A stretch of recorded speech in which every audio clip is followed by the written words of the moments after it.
இதில் பார்க்கிற ஊடகங்கள் பார்க்கிற தொலைக்காட்சியில் பார்க்கிற யாவருக்கும் அன்பின் வாழ்த்துக்கள்.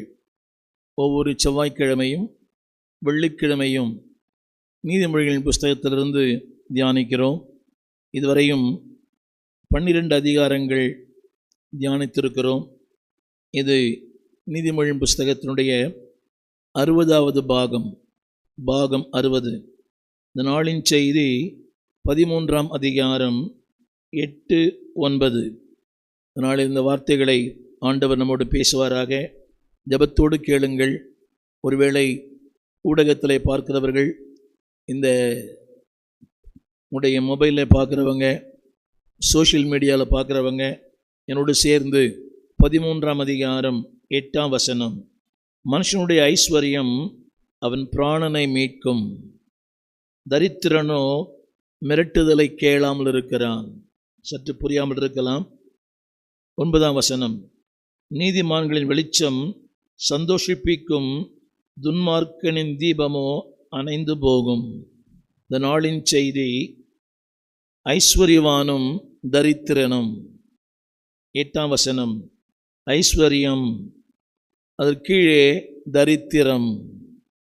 கவனிங்கள். உலகம் முதலாவது ஒரு மனிதனை மதிக்கிறது, முதலாவது மனிதனை கனம் பண்ணுகிறது. முதலாவது ஒரு மனிதன், அந்த முதல் மனிதன் எல்லாரால் அறியப்படுகிறான். கனம், மகிமை, மாட்சிமை, அந்தஸ்து எல்லாம் உண்டாகிறது. இரண்டாவது ஒரு மனிதனுக்கு யாரும் அவனை ஆங்கிலத்தில் சொல்லுவார்கள் அன்னோட்டிஸ்ட், கவனிக்கப்படுவதில்லை, கேட்பாரற்றவன், புறம்பாக்கப்பட்டவன், அறியப்படாதவன், அற்பமாக எண்ணப்படாதவன். திரும்ப சொல்லுகிறேன், அன்னோட்டிஸ்ட். அவர் யாருமே கவனிக்கிறதில்லை. அறியப்படாதவர்கள், புறம்பாக்கப்பட்டவர்கள். அவர்களுக்கு சமுதாயத்தில் எந்த மேன்மையும் இல்லை, அந்தஸ்தும் இல்லை. ஆனால் ஆண்டவர் 2 வித்தியாசத்தை காண்பிக்கிறார். ஐஸ்வர்யவான், தரித்திரன். அதில் ஒரு வார்த்தை எழுதப்பட்டிருக்கிறது, ஐஸ்வர்யானுடைய ஐஸ்வர்யம் அவன் பிராணனை பாதுகாக்கும். நல்லா கவனிக்க வேண்டும்.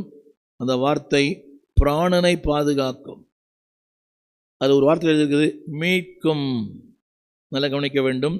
மீட்பு என்ற ஒரு வார்த்தையின் பொருள் என்னவென்றால், ஒன்றை கொடுத்து ஒன்றை எடுத்துக்கொள்வது. திரும்ப சொல்லுகிறேன், ஒன்றை கொடுத்து ஒன்றை வாங்குவது. நம்ம எல்லாரும் தெரிந்த ஒரு சம்பவம். வங்கி கடன், நம்ம நகையை வைக்கிறோம், மார்வாடி கடையில் நகை வைக்கிறோம். நாம் பணத்தை கொடுத்து நம்முடைய பொருளை வாங்குகிறோம். அதுக்கு பெயர் தான் மீட்பு.